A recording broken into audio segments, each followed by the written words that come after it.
mostly from the Sufis, but also from the yogis, is mindfulness. Mindfulness meditation.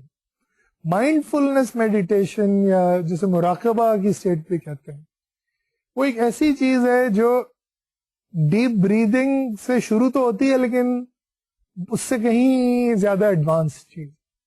مائنڈفلنس کا مطلب یہ ہے کہ آپ جو کام اس وقت کر رہے ہیں, جو بھی کر رہے ہیں, بیٹھے ہوئے ہیں تو مکمل طور پہ کر رہے ہیں.